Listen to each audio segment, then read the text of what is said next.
Goya. He didn't know what the fellow wanted. "What shall I make my cheque for?" pursued Monsieur Profonde. 500, said Soames shortly. "But I don't want you to take it if you don't care for it more than that." "Oh, that's all right," said Monsieur Profonde. "I'll be happy to have that picture." He wrote a cheque with a fountain pen heavily chased with gold. Soames watched the process uneasily. How on earth had the fellow known that he wanted to sell that picture? Monsieur Profonde held out the cheque. "The English are awfully funny about pictures," he said. "So are the French. So are my people. They're all awful funny." "I don't understand you," said Soames stiffly. "It's like hats," said Monsieur Profonde enigmatically. "Small or large, turning up or down, just the fashion. Awful funny." And smiling, he drifted out of the gallery again, blue and solid, like the smoke of his excellent cigar. Soames had taken the cheque, feeling as if the intrinsic value of ownership had been called in question. "He's a cosmopolitan," he thought, watching Profonde emerge from under the verandah with a net, and saunter down the lawn towards the river. What his wife saw in the fellow he didn't know, unless it was that he could speak her language, and there passed in Soames what Monsieur Profonde would have called a small doubt whether Annette was not too handsome to be walking with anyone so cosmopolitan. Even at that distance he could see the blue fumes from Profonde's cigar wreath out in the quiet sunlight, and his grey buckskin shoes, and his grey hat. The fellow was a dandy. And he could see the quick turn of his wife's head, so very straight on her desirable neck and shoulders. That turn of her neck always seemed to him a little too showy, and in the "Queen of all I survey" manner, not quite distinguished. He watched them walk along the path at the bottom of the garden. A young man in flannels joined them down there, a Sunday caller no doubt from up the river. He went back to his Goya. He was still staring at that replica of Fleur and worrying over Winifred's news, when his wife's voice said, "Mr. Michael Mont, Soames, you invited him to see your pictures." There was the cheerful young man at the gallery off Cork Street. "Turned up, you see, sir. I live only 4 miles from Pangbourne. Jolly day, isn't it?" Confronted with the results of his expansiveness, Soames scrutinized his visitor. The young man's mouth was excessively large and curly. He seemed always grinning. Why didn't he grow the rest of those idiotic little moustaches which made him look like a music-hall buffoon? What on earth were young men about, deliberately lowering their class with these toothbrushes or little slug whiskers? Ugh! Affected young idiots. In other respects he was presentable, and his flannels very clean.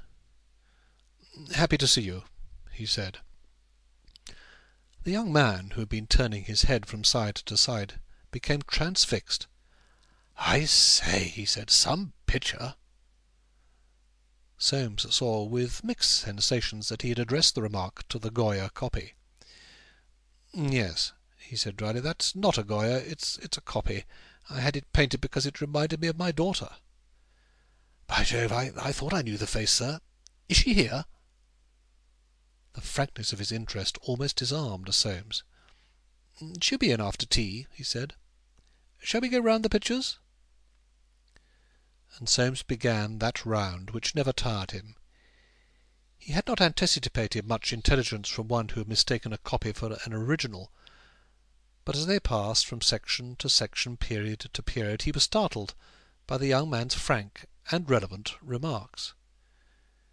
Natively shrewd himself, and even sensuous beneath his mask, Soames had not spent 38 years over his one hobby without knowing something more about pictures than their market values. He was, as it were, the missing link between the artist and the commercial public. Art for art's sake and all that, of course, was cant. But aesthetics and good taste were necessary. The appreciation of enough persons of good taste was what gave a work of art its permanent market value, or in other words made it a work of art. There was no real cleavage. and he was sufficiently accustomed to sheep-like and unseeing visitors to be intrigued by one who did not hesitate to say of Mauve, "Good old haystacks," or of James Merris, "Didn't you just paint and paper 'em? Matthew was the real swell, sir. You could dig into his services." It was after the young man had whistled before a whistler, with the words, "Do you think he ever really saw a naked woman, sir?" that Soames remarked, "What are you, Mr. Mont, if I may ask?" "I, sir? I was going to be a painter, but the war knocked that. Then in the trenches, you know, I used to dream of the Stock Exchange, snug and warm and just noisy enough. But the peace knocked that. Shares seem off, don't they? I've only been demobbed about a year. What do you recommend, sir?" "Have you got money?" "Well," answered the young man, "I've got a father. I kept him alive during the war, so he's bound to keep me alive now. Though, of course, there's the question whether he ought to be allowed to hang on to his property. What do you think about that, sir?" Soames, pale and defensive, smiled. "The old man has fits when I tell him he may have to yet work. He's got land, you know. It's a fatal disease." "This is my real Goya," said Soames dryly. "By George, he was a swell. I saw a Goya in Munich once that bowled me middle stump. Most evil-looking old woman in the most gorgeous lace. He made no compromise with the public taste. That old boy was some explosive. He must have smashed up a lot of convention in his day. Couldn't he just paint? He makes Velasquez stiff, don't you think?" "I have no Velasquez," said Soames. The young man stared. "No," he said, "only nations or profiteers can afford him, I suppose. I say, why shouldn't all the bankrupt nations sell their Velasquez, Titians, and other swells to the profiteers by force, and then pass a law that anyone who holds a picture by an old master, see schedule, must hang it in a public gallery? There seems something in that."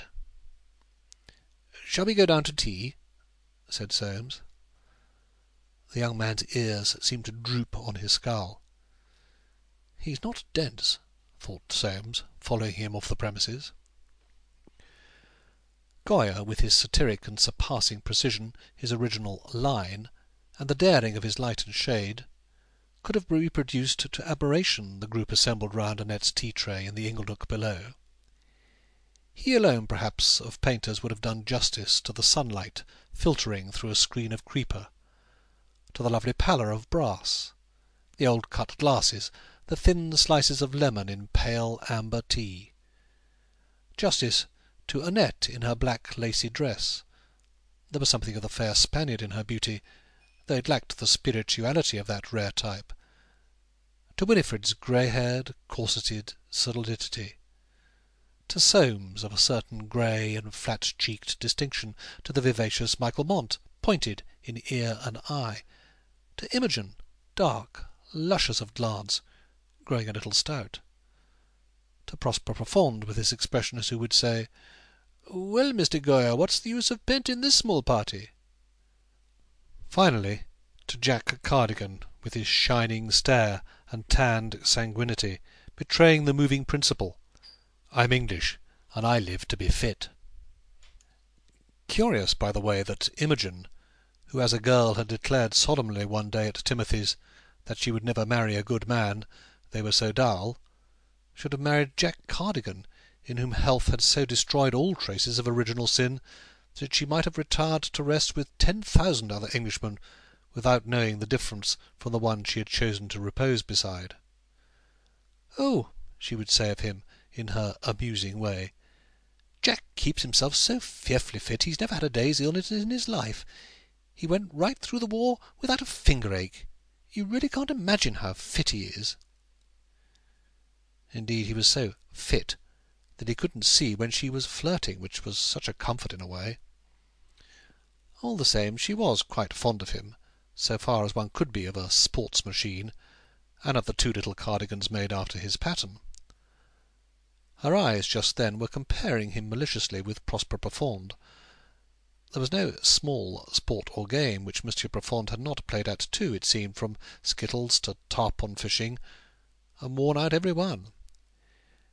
Imogen would sometimes wish that they had worn out Jack, who continued to play at them and talk of them with the simple zeal of a schoolgirl